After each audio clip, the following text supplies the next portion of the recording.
ایک ایسی باطنی اور روحانی بیماری ہے جس کے نقصانات بہت زیادہ ہیں۔ وہ باطنی عیب، وہ باطنی بیماری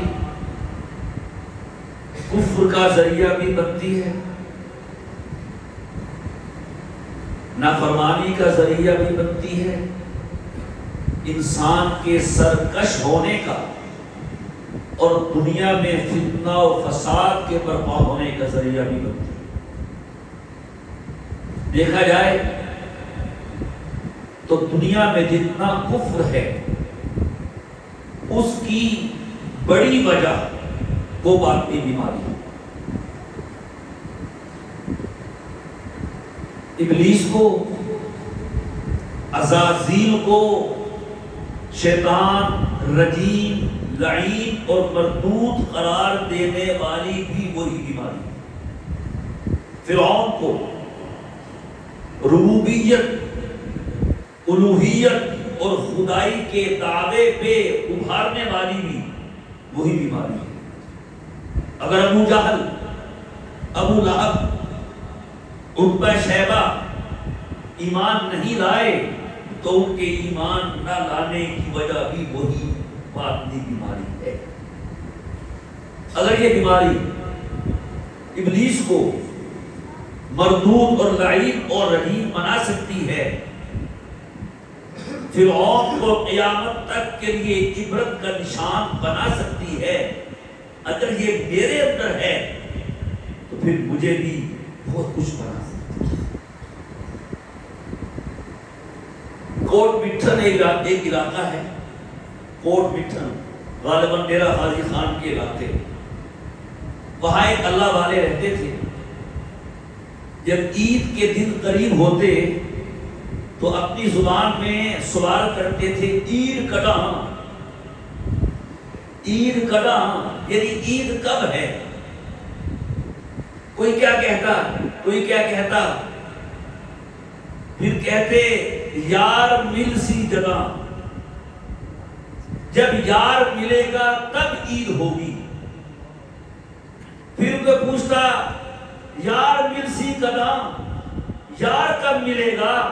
تو کہتے میں مرسی جگہ، جب میں مرے گی تو یار ملے گا، جب یار ملے گا تو پھر عید ہوگی۔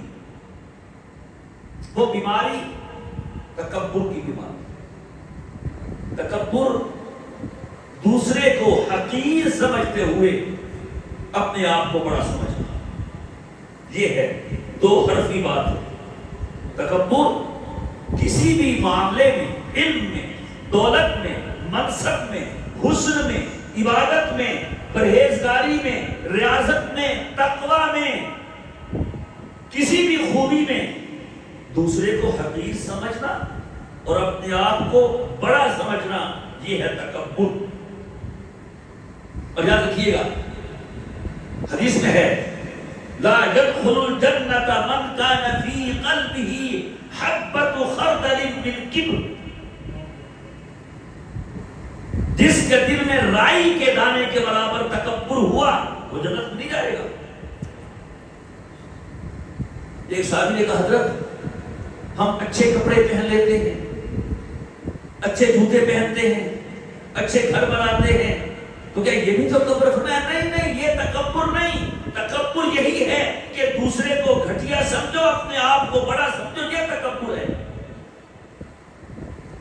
اور ایک حدیث پاک میں آتا ہے اللہ قیامت کے دن تین قسم کے لوگوں کی طرف نظر کرم نہیں کرے گا،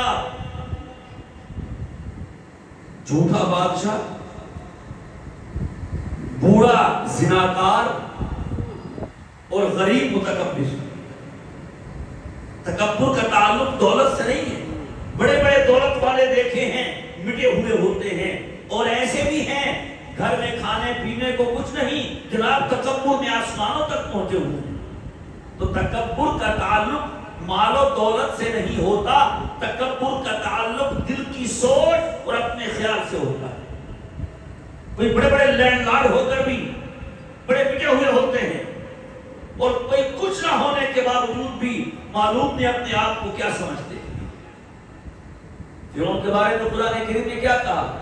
ان فرعون علا فی الارض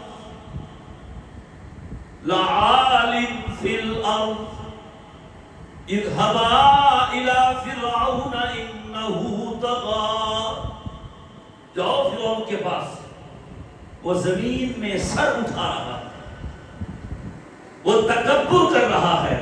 اور یاد رکھیے گا میرے دوستو، اگر ہم اپنے دل میں اللہ کو بسانا چاہتے ہیں، ہم اللہ کا قرب چاہتے ہیں، ہم اللہ کا نیک بندہ بننا چاہتے ہیں، ہم اللہ کے فرما برداروں میں اپنے آپ کو شامل کرانا چاہتے ہیں، ہمیں اپنی میں مٹانی پڑے گی تو اللہ آئے گا، اگر نہ وہ نہیں آئے گا۔ ممکن نہیں ہے کہ دل میں تکبر ہو اور دل میں رب آ جائے، نہیں ہو سکتا۔ بعض روایات میں ہے حضرت موسیٰ علیہ السلام اللہ تعالیٰ سے ہم کلام ہوا کرتے تھے، تو قرآن پاک میں ہے وَكَلَّمَ اللَّهُ مُوسَىٰ تَكْلِيمًا۔ فرعون بھی آ گیا، فرعون موسیٰ علیہ السلام کے پاس شیطان آ گیا، کہا حضرت موسیٰ اللہ سے ملتے ہو، باتیں کرتے ہو، جی میرا بھی پیغام دے دو، کہا دو، کالمیے سے کہو کہ شیطان کہہ رہا ہے ساری دنیا کے لیے معافی ہے، تو میرے لیے بھی معافی ہے کہ نہیں؟ ٹھیک ہے۔ موسیٰ علیہ السلام اللہ تعالیٰ سے ہم کلام ہوئے، جو باتیں کرتی تھی سبحان اللہ کیا مزہ ہوتا تھا، اللہ اکبر۔ اللہ سے ہم کلام ہونے کا وہ مزہ ہے، ان سے پوچھو جو رات موبائل پوری رات موبائل لے کے بیٹھے ہوتے ہیں۔ تو کہا ہے اللہ ایک پیغام بھی ہے آپ کے لیے، کہ کس کا؟ شیطان کا۔ کیا؟ کہ وہ کہتا ہے سب کے لیے معافی ہے، تو میرے لیے بھی معافی ہے کہ نہیں؟ کہاں ہے معافی۔ کیا کہ ہم نے کہا تھا آدم کو سجدہ کرو، نہیں کیا، مردود ہوا، آج اس کی قبر ہم بتا دیتے ہیں، جا کے قبر کے آگے سجدہ کر لے، ہم معاف کر لیں گے۔ وہ سجدہ اللہ کو کرنا تھا۔ بڑے خوش ہوئے موسیٰ علیہ السلام، کام بن گیا، شیطان کو معافی مل گئی، سب انسانیت ٹھیک ہو جائے گی۔ بڑے خوش واپس آئے، شیطان آیا، ہاں جی دیا تھا ہمارا پیغام، جی دیا تھا، کیا کہا؟ مسئلہ تمہارا حل ہو گیا۔ کیا؟ اللہ میاں کہہ رہے ہیں کہ جو مردود ہوا ہے آدم کو سجدہ نہ کرنے کی وجہ سے، اگر آج توبہ کرنا چاہتا ہے، ہم آدم کی قبر بتا دیتے ہیں، اسے سجدہ کر لے، ہم معاف کر دیں گے۔ کیا کرو جی؟ جیتے جی سجدہ کیا نہیں تھا، اب اس کی ڈھیری کو ہم سجدہ کریں؟ ابا واستکبر وکان من الکافرین۔ یاد رکھیے گا، شیطان کے مردود اور لعیب اور رجیب اور لعین ہونے کی وجہ سجدہ نہ کرنا نہیں ہے، تکبر ہے۔ تکبر عزازیل را خار کر بزندان لعنت گرفتار کر۔ شیخ سعدی کہتے ہیں تکبر نے عزازیل کو مردود اور ملعون قرار دیا اور ہمیشہ کے لیے لعنت کے قید خانے میں گرفتار کر دیا۔ غلطی ہونا تو کوئی ایسی بات نہیں۔ آدم علیہ السلام سے بھی کہا وہی کھانا بتانا، وہ حوا ہماری اپنا جان آدم کی بیگم صاحبہ کے کہنے سے وہ کھا لیا، قرآن کریم میں ذکر کیا، ہوگی غلطی، وعصى آدم ربہ فغوى، لیکن غلطی کے بعد کا رد عمل دیکھیے، شیطان سے غلطی ہوئی، کہتا ہے انا خیر منہ خلقتنی من نار وخلقتہ من طین۔ اللہ کی میری بات سنیے، اللہ کو دلیل دیتا ہے، یاد رکھیے اس کے آگے دلیلیں نہیں چلتی، اس کے آگے تو آنسو چلتے ہیں، اس کے آگے جھکنا کام آتا ہے، رونا دھونا کام آتا ہے، بس معاف کر دے میرے اللہ، کوئی دلیل نہیں، کوئی حجت نہیں، بس معافی چاہتا ہوں۔ بول پڑا انا خیر منہ، کیوں نہیں سجدہ کیا؟ اللہ جی میں بہتر ہوں، خلقتنی من نار وخلقتہ من طین، اس کو آپ نے مٹی سے پیدا کیا، مٹی پستی کو جاتی ہے، مجھے آگ سے پیدا کیا، آگ بلندی کو جاتی ہے، تو بلندی پہ جانے والا پہ رہنے والے کو سجدہ کیوں کرے؟ یہ تو آدم علیہ السلام ہے، دانا کھا لیا، جنت کا لباس چھن گیا، فوراً درختوں کے پتے لے کے اپنا جسم ڈھانپا اور کیا کہا؟ ربنا ظلمنا انفسنا وان لم تغفر لنا وترحمنا لنكونن من الخاسرین۔ تو آدم کا شیوا یہ ہے، غلطی ہو جائے فوراً سر سجدے میں رکھ دے، اے اللہ میری غلطی ہوئی۔ یونس علیہ السلام قوم کو چھوڑ کے نکل گئے، اللہ نہیں چاہتے تھے جائیں، جلدی کی، مچھلی کے پیٹ میں چلے گئے۔ قرآن کہتا ہے 3 اندھیروں میں ہم نے پہنچا دیا، رات کا اندھیرا، سمندر کے پانی کا اندھیرا اور مچھلی کے پیٹ کا اندھیرا۔ پہنچ کے غصے ہوئے اللہ میاں کو نہ، فنادا فی الظلمات اللہ الہ الا انت سبحانک انی کنت من الظالمین۔ یہ ہے پیغمبرانہ شان، فوراً اپنی غلطی کا اعتراف۔ میرے دوستو، ہم بھی دیکھیں اپنے آپ، ہر شخص اپنے آپ میں فرعون ہے، معاف کیجیے نا، ہر شخص الا ما شاء۔ یہ میں بڑی دیر سے مرتی ہے، اور جب تک میں نہیں مرتی رب نہیں ملتا ہے۔ وہ نہ دولت سے ملتا ہے، نہ مال سے ملتا ہے، نہ عہدے سے ملتا ہے، وہ تو میں کو ختم کرنے سے ملتا ہے۔ جس نے اپنی میں ختم کی ہے، خدا نے اس کے دل کو اپنا مسکن بنا لیا ہے، اور جو اپنی میں رہا، یا فرعون بنا، یا حمان بنا، یا قارون بنا، یا شداد بنا، یا ابو جہل بنا، یا ابو لہب بنا، یا عتبہ بنا، اور جس نے اپنے آپ کو مٹایا ہے وہ پھر اللہ کا ولی بن گیا ہے۔ وہ تو بڑا مشکل ہے۔ مجھے اپنا تکبر نظر نہیں آتا، دوسرے کو دیکھتا ہوں، کیا پتا اس کا انداز یہی ہو۔ تکبر کسی انداز سے نہیں پہچانا جاتا، وہ دل کی حالت سے پہچانا جاتا ہے۔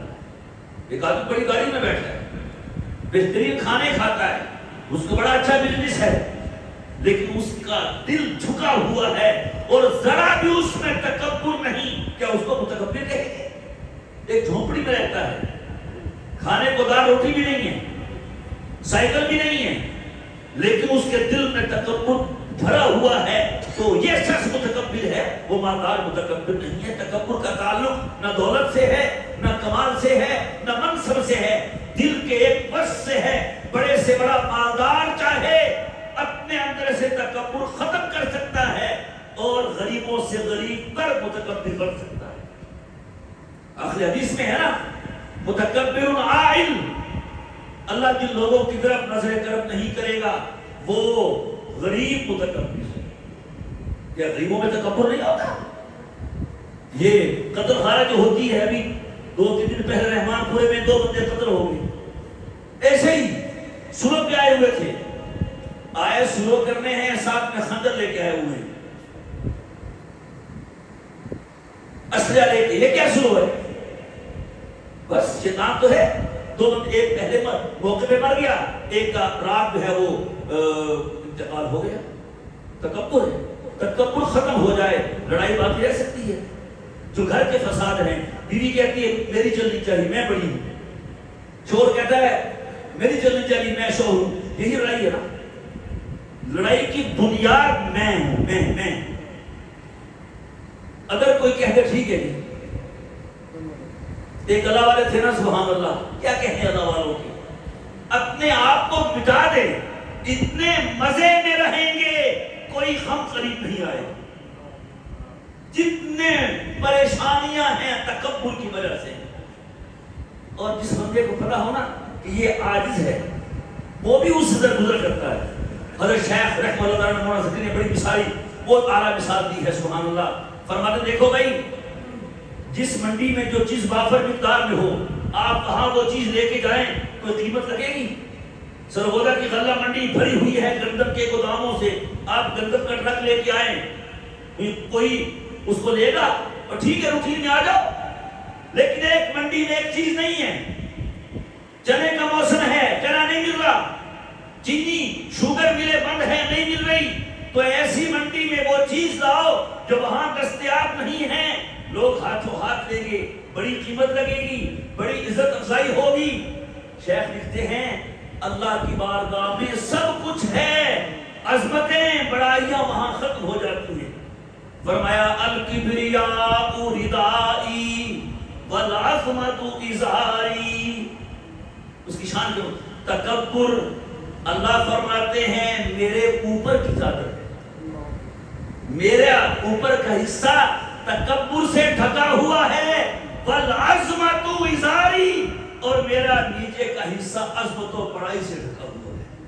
اس کی شان کیوں؟ ہاں بڑائی بڑائی ہے، کوئی بڑائی لے کے جائے گا قدر ہوگی، وہ جاؤ بڑائی تو یہاں ہے، عظمتیں یہاں، وہاں اگر نہیں عاجزی نہیں ہے، تواضع نہیں ہے، کوئی عاجز بندہ بن کے اس کا متواضع بندہ بن کے آئے گا، اس کی بارگاہ میں بڑی قدر لگے گی۔ اس وقت میرے دوستو ہمارے اندر بھی تکبر ہے، نظر نہیں آتا، چیک کروائیں لیب میں، اور یاد رکھیے گا تکبر اس اللہ والے کی پاس جا کے ختم ہوتا ہے جس نے خود کو مٹا رکھا ہو۔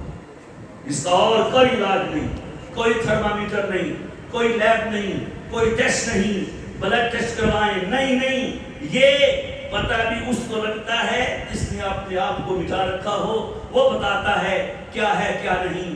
آج ہم ہر چیز کا علاج کرواتے ہیں، اپنی روحانیت کا، اپنے باطنی امراض کا علاج نہیں کرواتے، نتیجہ یہ ہے ہمارے باطنی امراض بڑھتے جا رہے ہیں۔